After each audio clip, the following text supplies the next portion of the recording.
Selamat berjumpa di dalam podcast M116 Mazmur pasal 1 ayat 1 sampai ke 6 yang mendasari setiap episode podcast yang disampaikan. Hari ini kita akan belajar tentang konseling kedukaan. Konseling bagi orang-orang yang sedang mengalami kedukaan, bagaimana cara mendampinginya. Manusia di dalam hidupnya melewati berbagai fase. Salah satunya adalah kematian. Kematian merupakan sebuah kepastian yang akan dialami oleh setiap manusia di dunia. Kematian tidak hanya berdampak bagi orang yang meninggal saja, akan tetapi juga dapat mempengaruhi orang-orang di sekelilingnya, seperti keluarga, kerabat, dan lain sebagainya. Seseorang yang ditinggalkan akan mengalami perasaan-perasaan yang tidak mengenakan, seperti sedih yang mendalam, stres, putus asa, serta perasaan negatif lainnya. Menurut Holmes dan Reif, dikutip oleh Wheaton dalam Yuliati, ketiadaan orang tua karena kematian adalah perubahan hidup yang menimbulkan stres dan menuntut individu untuk dapat melakukan penyesuaian diri, terutama pada seorang remaja.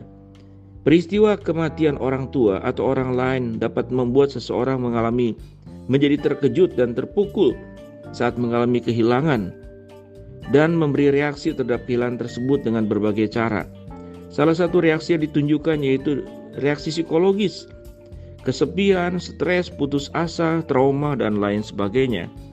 Hal tersebut disebabkan oleh faktor kelekatan hubungan antara yang ditinggalkan dan yang meninggal.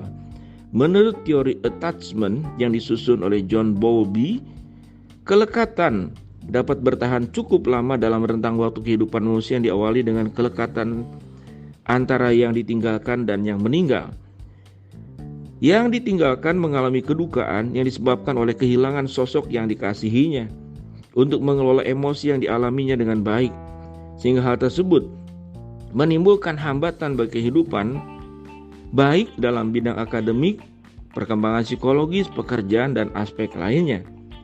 Yang ditinggalkan yang berjuang untuk mengolah kedukaan yang mungkin beresiko lebih tinggi mengalami psikologi seperti depresi, kecemasan, atau gangguan penyesuaian. Kadang-kadang kedukaan itu berkelanjutan, muncul ketika kehilangan itu berasal dari keadaan yang sangat sulit. Misalkan seorang anak yang selamat dari kecelakaan di mana orang yang dicintainya meninggal, mungkin mengalami rasa bersalah, ketakutan, dan kebingungan. Demikian juga dalam kasus-kasus lain. Yang ditinggalkan itu berduka, mungkin mengalami rasa bersalah yang berlebihan tentang kematian orang yang dikasihinya. Seseorang itu dapat berpikir bahwa menjadi marah pada seseorang mungkin telah menyebabkan kematian orang tersebut, atau kemudian mungkin percaya bahwa perilaku merekalah yang menyebabkan kematian terjadi. Konseling duka cita dapat membantu seseorang mengembangkan keyakinan yang lebih sehat dan kemudian mengurangi pikiran-pikiran negatif tersebut.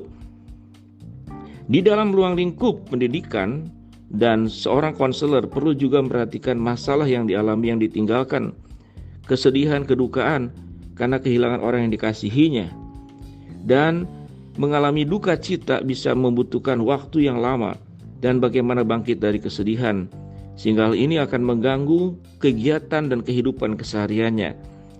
Salah satu cara untuk mengatasi rasa duka dan kehilangan adalah dengan dilakukannya grief counseling atau konseling kedukaan. Konseling kedukaan akan menolong seseorang untuk bisa menerima kenyataan untuk orang yang dikasihnya yang sudah meninggal. Dalam banyak penelitian mengemukakan bahwa konseling adalah hubungan tatap muka yang bersifat rahasia, penuh dengan sikap penerimaan dan pemberian kesempatan dari konselor kepada yang dilayaninya. Konselor menggunakan pengetahuan dan keterampilannya untuk membantu proses konseling dengan baik. Konseling merupakan salah satu bentuk hubungan yang bersifat membantu. Makna bantuan di sini adalah upaya dalam membantu orang lain agar ia dapat tumbuh ke arah yang dipilihnya sendiri, mampu menyelesaikan masalah yang dihadapinya, serta mampu menghadapi krisis-krisis yang dialami dalam kehidupannya. Tugas seorang konselor adalah menciptakan kondisi-kondisi yang diperlukan bagi pertumbuhan dan perkembangan daripada kliennya. Apa yang perlu dilakukan, yaitu membantu untuk mengembangkan diri seoptimal mungkin dalam taraf perkembangan, membuat orang yang dikonseling mengenali dirinya dan memberi informasi tentang dirinya, memberi kebebasan kepada yang dikonseling untuk membuat keputusannya sendiri dan memilih jalurnya sendiri yang dapat mengarahkannya, menjadikan yang dikonseling itu lebih efektif, efisien, dan sistematis dalam memilih alternatif penyelesaian masalah. Konseling juga membantu individu untuk menghilangkan tingkah laku maladaptif atau masalah menjadi tingkah laku baru, yaitu tingkah laku adaptif yang diinginkan oleh yang bersangkutan. Di dalam proses kedukaan, orang bisa mengalami penolakan proses awalnya, kemudian marah dengan kedukaan tersebut, kemudian melakukan bargaining, yaitu penawaran untuk bisa menerima kenyataan. Kemudian tidak juga serta-merta selesai, tapi kemudian juga mengalami yang namanya depresi. Setelah depresi, kemudian dia mulai belajar menerima kenyataan. Kemudian pada akhirnya, kalau sudah selesai menyelesaikan sampai tahapan menerima kenyataan, maka barulah yang bersangkutan untuk kemudian berjalan hidup dengan normal kembali. Sahabat podcast M116, kita bertemu dengan peristiwa-peristiwa kedukaan di keluarga kita, teman kantor, teman kampus, dimanapun berada. Maka kehadiran kita itu bisa menolong mereka dengan bimbingan-bimbingan yang dijelaskan tadi. Jadi konseling adalah sebuah percakapan rahasia tertutup di antara dua orang atau satu orang yang mengkonseling dengan beberapa orang untuk membantu mereka menghadapi kenyataan. Kedukaan dari kematian adalah tentu berharap buat yang dikonseling yang meninggal hidup kembali. Wah, kan gak mungkin. Maka pada akhirnya target terakhirnya adalah yang bersangkutan bisa menerima kenyataan. Dan tentu di bagian itulah kita bisa memberikan masukan-masukan, bimbingan-bimbingan rohani tentang mengapa manusia bisa mati, orang mati, setelah mati mau kemana, lalu apa yang perlu dipersiapkan sebelum seseorang itu meninggal, bagaimana dia membutuhkan Yesus, membutuhkan keselamatan, membutuhkan pengampunan dosa, dan kematian pada akhirnya menurut Alkitab bukanlah hal yang mengerikan, justru hal yang sangat indah.